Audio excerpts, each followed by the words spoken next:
Y tía, otro viernes más. Suerte que usted lleva bien la cuenta, porque si no, nos habríamos perdido. Pero estaremos próximos a cumplir un año en algunas semanas, calculo, considerando que el año tiene 52 semanas. Bueno, Guitia, ahí salió el número de la inflación, 3,6 el oficial. Nosotros habíamos calculado 3,5, así que está bien. Como siempre, el INDEC está diciendo y haciendo bien las cosas. Director más, director menos. El INDEC no se equivocaba, no se equivoca y no se equivocará. Son 1.000 y pico de personas, de empleados, de trabajadores. Imagínense poner de acuerdo todos esos para mentir. Imposible. Pero bueno, usted, yo y el gobierno anterior, el último gobierno peronista, nos tuvimos que aguantar que dijeran esto. Incluso el que hoy está conduciendo el INDEC, Marcos Labaña, lo decía a voz en cuello. Nosotros de él no lo decimos porque no hacemos política viendo si hay un decimal más, un decimal menos o lo que está aconteciendo. La inflación fue esa. Sí podemos sacar conclusiones sobre lo que está aconteciendo. Y está claro que el deterioro de los ingresos populares continúa raudamente, sobre todo considerando que los ingresos populares se gastan, se consumen en elementos de primera necesidad, alimentos, medicamentos, transporte público, etcétera, vestimenta.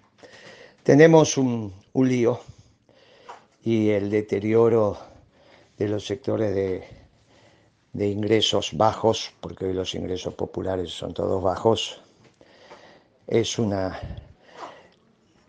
posición para el gobierno imposible de soportar y que lo va a pagar en las elecciones. Violentamente lo va a pagar en las elecciones. No hay vocación popular para votar al frente de todos. ¿Solo eso pasó en economía? No, mire. El desorden es fenomenal. El desorden es fenomenal. El déficit fiscal sigue siendo enorme para este año. El proyectado está dando arriba de 10 puntos del PBI. Y el déficit del sector externo es evidente. Si no, no tendríamos estos múltiples tipos de cambios que hoy conviven en la economía.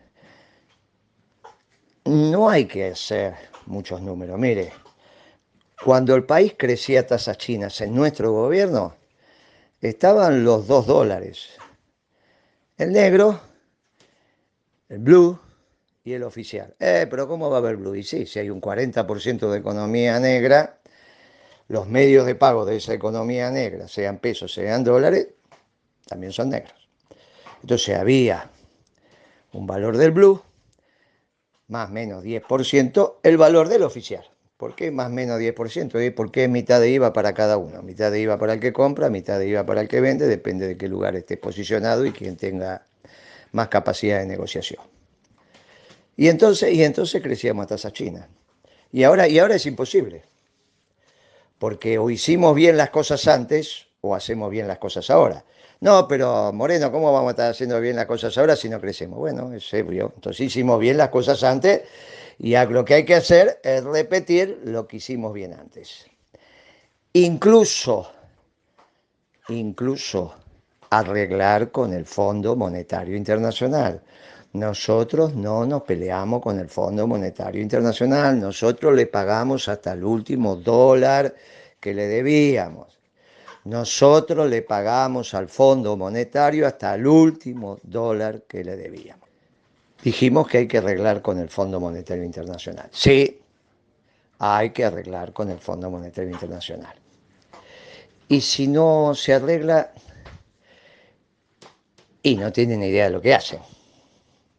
Lógico que le podemos declarar la guerra a la OTAN, a Rusia y a China juntas. Y de paso a los brasileños y a los chilenos. Sí, se la podemos declarar, pero el resultado es obvio. Salvo que sean unos chiquilines, a nadie se le ocurre en el mundo pelearse con el Fondo Monetario Internacional porque te estás peleando con todos los países. ¿Cómo con todos los países? Con todos los países. Y las sanciones que devienen de pelearse con el Fondo Monetario Internacional fueron aceptadas por la Argentina. ¿Cuándo? Cuando le dieron el préstamo, no, antes. Cuando se discutió y se aprobó el estatuto y el esquema de funcionamiento del fondo. Pero eso fue en el 44, sí. Sí. La Argentina tiene un director en el fondo desde el año 58, porque en el 44 no estábamos. En el 44 no estábamos. Después de la fusiladora ingresamos al fondo y a partir de ahí no nos fuimos nunca más. Y aceptamos las reglas de juego siempre. Siempre. Para eso tenemos un director en el Fondo Monetario, en representación de la Argentina, Uruguay y Paraguay.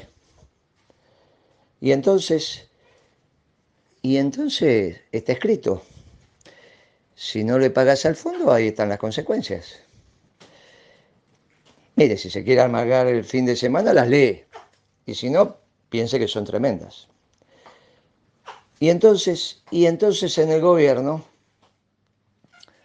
está claro que empiezan a haber dos posiciones antitéticas.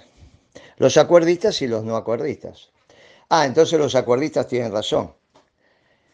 Sí, el problema de que tengan razón es que quieren acordar, pero no saben cómo. Y los no acordistas directamente no quieren.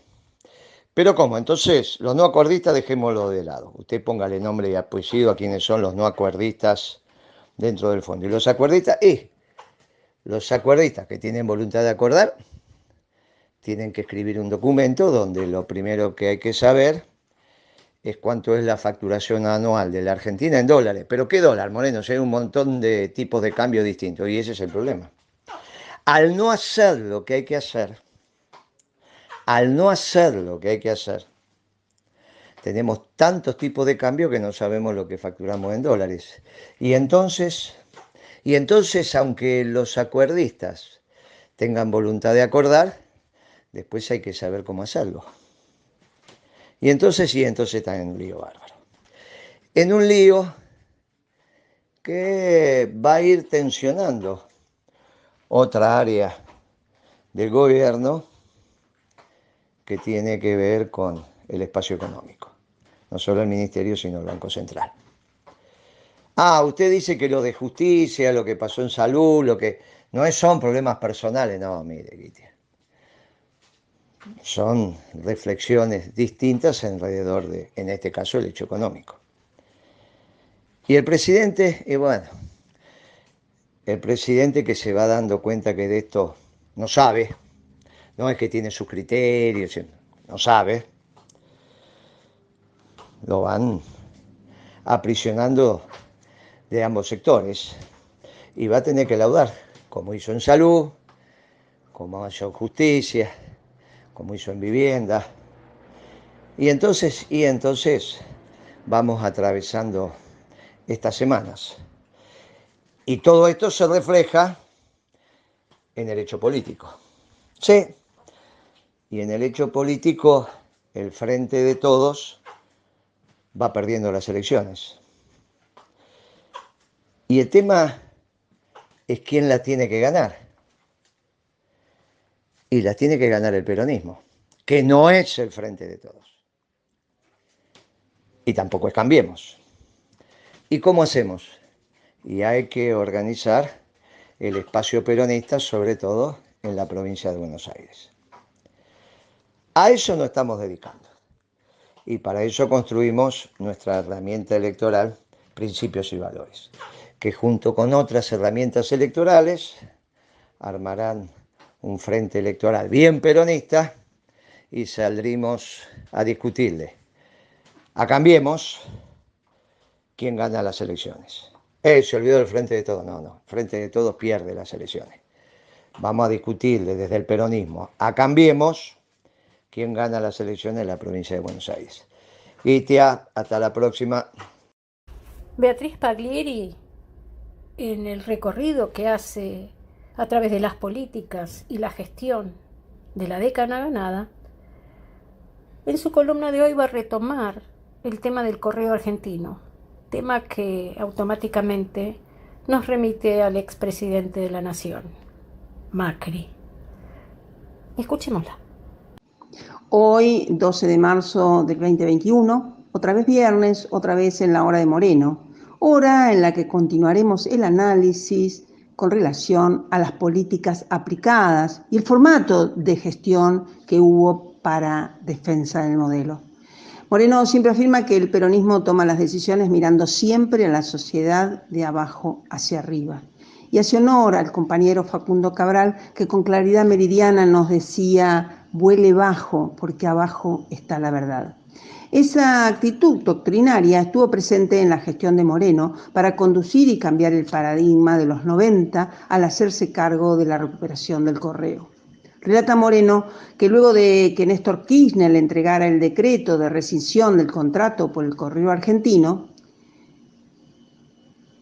le notificó a las autoridades de la empresa sobre la decisión presidencial y toda la conducción quedaba bajo la tutoría de la unidad de administración creada al efecto. Asimismo, se presentó ante el juez que atendía el concurso preventivo de acreedores para informarle que el correo pasaba a ser administrado por el gobierno nacional.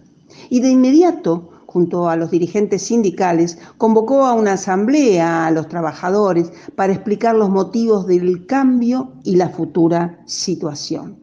El movimiento obrero organizado de inmediato se puso a disposición en este proceso de transición. Recuerda Moreno que a sabiendas de que todo cambio facilita la comisión de delitos, se reunió con el responsable del área de seguridad, a fin de que tomara medidas para cuidar el patrimonio, para el cuidado del patrimonio, tanto del correo como de terceros que el correo administraba. El responsable de la seguridad era un oficial superior del ejército argentino en retiro, al que en primer lugar le solicitó información si había estado implicado en delitos de lesa humanidad. Ante su negativa, se determinaron los puntos de prevención en las primeras horas del traspaso que estarían bajo su responsabilidad. No obstante ello, ocurrió lo que Moreno había vaticinado. A la mañana siguiente, 2 camiones troncales fueron asaltados cuando llegaban a sus cabeceras, uno en la ruta 9, a la altura de Campana, y el otro en la ruta 2, en la entrada a Mar del Plata. Moreno le preguntó al jefe de seguridad por los responsables de los delitos y como respuesta le dijo: secretario, ¿cómo voy a saber quiénes son los ladrones? La respuesta no se dejó esperar. Si usted, que es el jefe del área, no lo sabe, ¿para qué quiere un departamento y un jefe de seguridad? Entre sus responsabilidades está tomar prevenciones para evitar el delito organizado. Ante esta clara postura de conducción, a las pocas horas le entregaron un informe con los indicios acerca de los autores. Pero lo más importante es que la carga estaba intacta.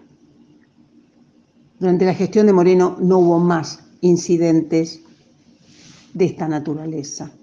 Esta inteligencia práctica aplicada a gobernar quedó también demostrada porque al día siguiente de tomar la conducción del correo, el desafío era abrir las puertas de las 5.000 sucursales, por supuesto, en todo el país, con los fondos necesarios para que los destinatarios de giros monetarios retiraran su dinero.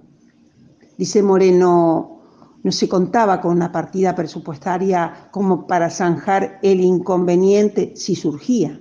Por lo tanto, resolvió utilizar el dinero del clearing a partir de los saldos en tránsito entre las sucursales y el Tesoro Central del Correo.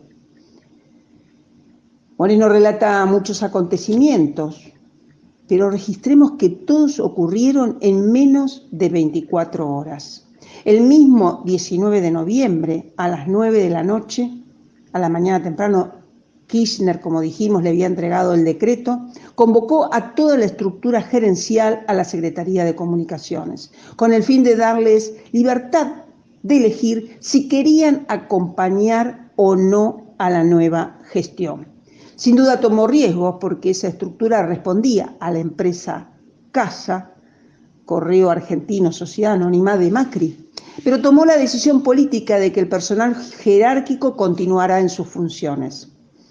Al poco tiempo solo renunció Andrés Horacio Ibarra, quien siempre se desempeñó y siguió desempeñándose en las gestiones de Macri.